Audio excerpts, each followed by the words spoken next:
नमस्कार। आज हम एग्जाम्पल्स देखेंगे सारणिक में। तो कल हमने दो एग्जाम्पल कर लिए थे, उसके आगे आज तीसरा एग्जाम्पल हम देखते हैं। तो एग्जाम्पल नंबर 3 है। इसमें हमें एक सारणिक दिया गया है और सारणिक इस प्रकार से है 3, 5, 10, 11, 2, 3, -1, 0, 0। सारणिक का मान ज्ञात कीजिए। अब देखिए, सारणिक का जो मान है हम किसी भी पंक्ति और स्तंभ से ज्ञात कर सकते हैं, लेकिन कैलकुलेशन की सुविधा के लिए हम यह देख सकते हैं दूसरी जो तीसरा जो स्तंभ है इसमें 2 एलिमेंट शून्य है, इसलिए हम सारणिक का मान तीसरे स्तंभ से प्रसार करके ज्ञात कर लेंगे। अब सबसे पहले बात करें हम चिन्ह की बात करें तो कल हमने देखा था पहली पंक्ति में हम चिन्ह इस प्रकार से लेते हैं, पॉजिटिव, नेगेटिव और पॉजिटिव एकांतर क्रम में। तो यहां पर अपन लेंगे पॉजिटिव, नेगेटिव एंड पॉजिटिव। अब प्रसार करिए। देखो, सबसे पहले ये आगे अपने पास में -1 चिन्ह इसके साथ में पॉजिटिव है तो -1 ही आ जाएगा।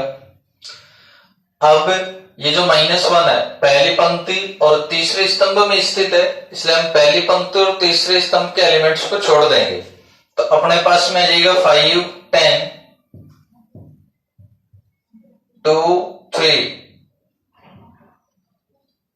इक्वल टू, आगे वाले जो 2 एलिमेंट है ये दोनों 0, 0 है, इसलिए हमने इनको यहां नहीं लिखा है क्योंकि मल्टीप्लाई करने पर 0 बन जाएगा। तो -15 और -20, ये आपके पास में -5 बचेगा, तो -5, ये आगे अपने पास में सारणिक का मान। नेक्स्ट एग्जांपल नंबर 4 हम देखते हैं। 4 है, एक सारणिक आपको दी गई है K2 at 4 इक्वल टू 4। तो K का मान ज्ञात करिए। यहां हमें K का मान ज्ञात करना है। K का मान ज्ञात करना है तो सारणिक का मान ज्ञात करिए। अग्रविकर्ण के अवयवों को गुणा कर दे तो बन गया 4K -16 इक्वल टू 4। पक्षांतरण कर देंगे तो 4K इक्वल टू 4 + 16 बन जाएगा 20। इसको अगर आप सोल्व कर दें then K equal to 5। Next example 5 हम देखते हैं। यहां में एक सारणिक दिया हुआ है जो इस प्रकार से है K -1, 3K।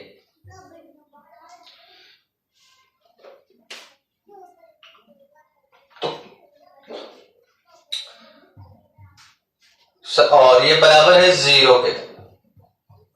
तो K का मान याद करिए।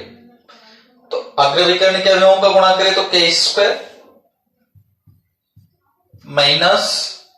-3 अपने पास में बन गया इक्वल टू 0। अगर इसको हल कर देते हैं तो K² इक्वल टू, ये सपोज यहां पर है 7, ये 7 है यहां। तो K² इक्वल टू 7 और -3 हो जाएगा, इधर आएगा तो 4, देन K इक्वल टू +-2।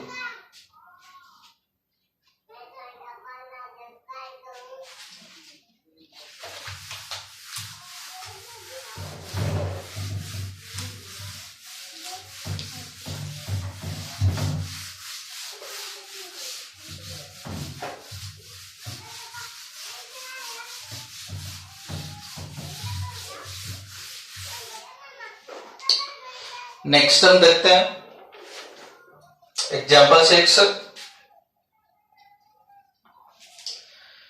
यदि सारणिक है A इक्वल टू 2, 8, 1, -1 4 5 3 1 2 7 हमें एक सारणी के दे दिया गया, तो इसकी दूसरी पंक्ति के सभी अवयवों के उपसारणिक और सेकंड लिखिए और सारणिक का मान भी ज्ञात करिए। तो दूसरी जो पंक्ति है इसके अवयवों के उपसारणिक हम लिखते हैं एक बार तो सबसे पहले 8 का उपसारणिक लिखेंगे।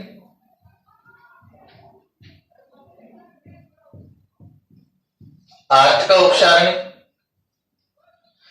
अब चूंकि ये जो एलिमेंट है इसका ऑर्डर 2 1 है, दूसरी पंक्ति और पहले स्तंभ में स्थित है, इसलिए हम इसको 8 2 1 से भी रिप्रेजेंट करते हैं और ये अपने पास में इस प्रकार से आ जाएगा। भाई दूसरी पंक्ति और पहले स्तंभ में स्थित है तो इन अवयवों को छोड़ दीजिए, तो बचेगा 4 3 1 7।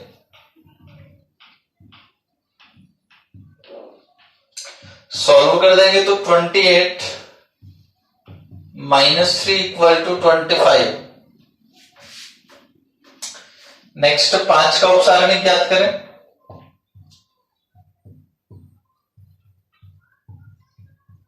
5 का उपसारणिक, इसका ऑर्डर 8 2 2 है, इसलिए हम इसको 8 2 2 से रिप्रेजेंट कर सकते हैं। तो दूसरी पंक्ति दूसरे स्तंभ के एलिमेंट छोड़ दीजिए, तो 2 -1 1 7 तो आ जाएगा 14 -1, तो ये आपके पास में बन गया 15। नेक्स्ट 2 का उपसारणिक।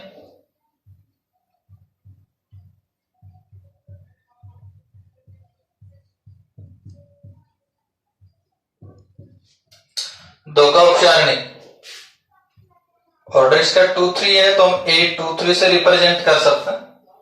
दूसरी पंक्ति तीसरे स्तंभ के एलिमेंट छोड़ दीजिए, तो डालेगा 2 -1 4 3। अब इसको अगर हम सोल्व कर देंगे तो आ जाएगा 6 -4 बन जाएगा 10। ये हमने दूसरी पंक्ति के सभी अवयवों के उपसारणिक ज्ञात कर लिए। अब सेकंड अगर हम देखें तो सबसे पहले 8 का सेकंड।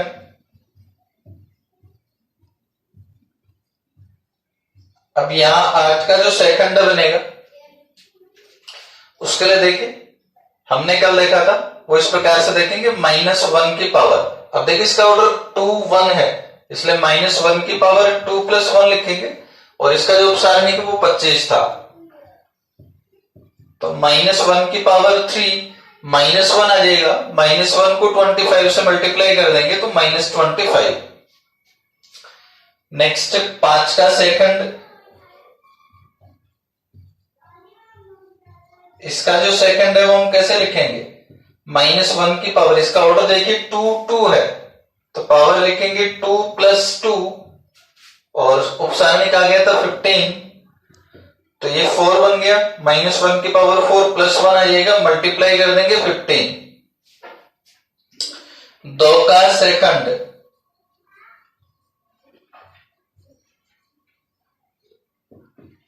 ये अपने पास में आएगा -1 की पावर, इसका ऑर्डर 2 3 है, तो -1 की पावर 2 + 3 10। ये -1 आएगा तो बन जाएगा -10। ये हमने द्वितीय पंक्ति के सभी अवयवों के सेकंड ज्ञात कर लिए।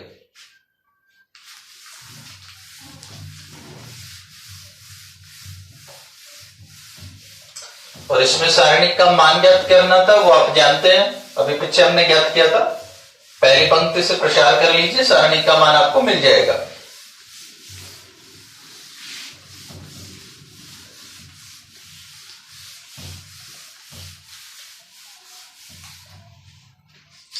नेक्स्ट एग्जाम्पल 7 देखते हैं हम।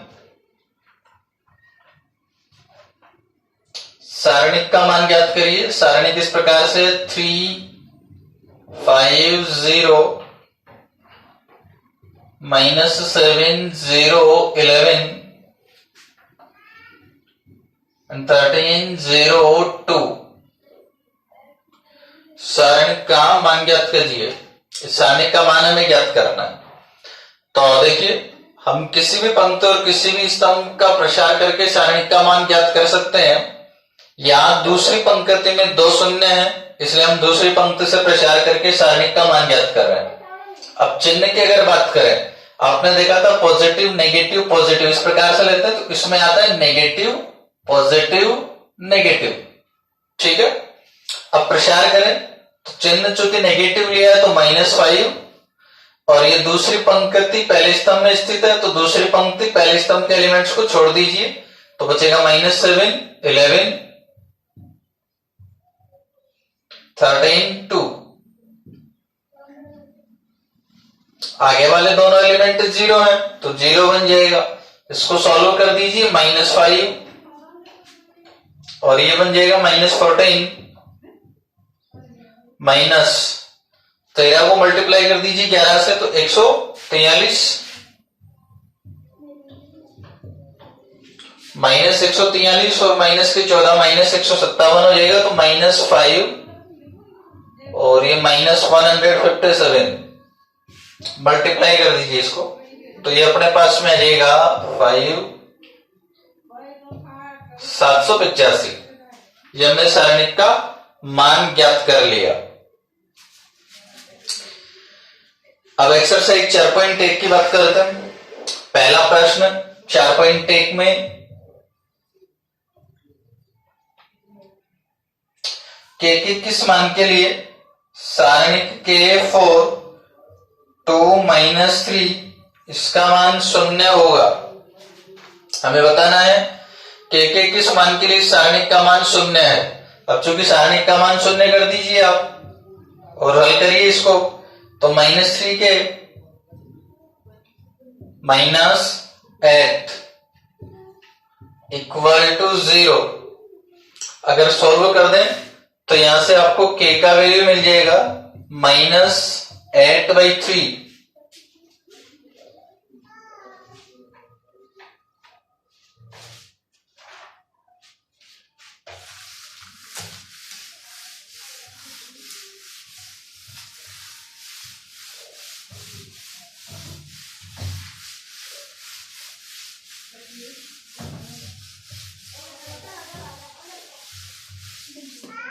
नेक्स्ट सेकंड एग्जांपल हम देखते हैं, सॉरी सेकंड क्वेश्चन देखते हैं।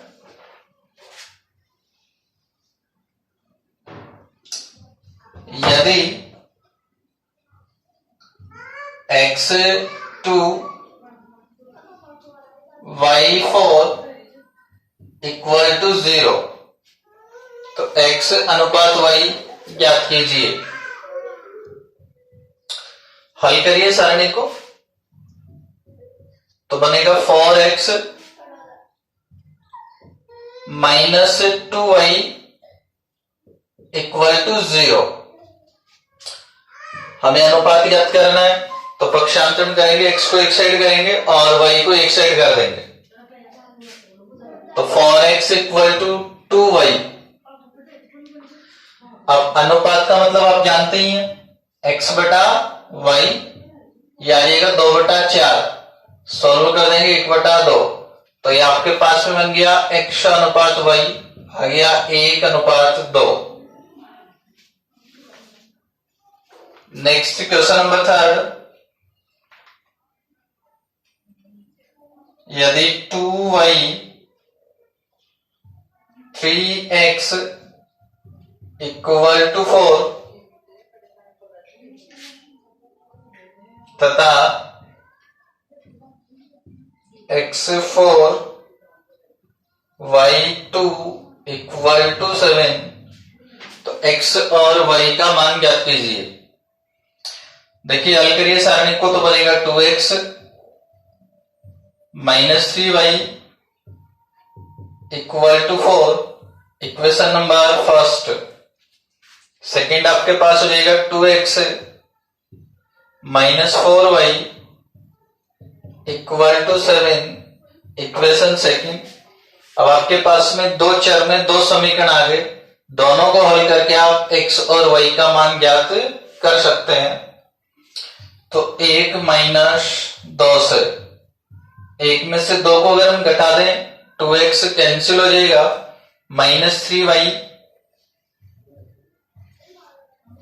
और -4y, -3y में से -4y घटा दिया, इक्वल टू 4 -7, तो बचा y इक्वल टू -3।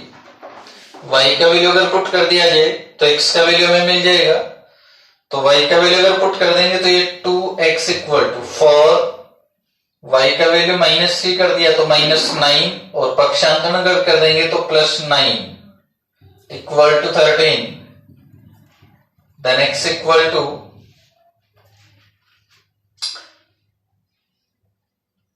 नेगेटिव हो गई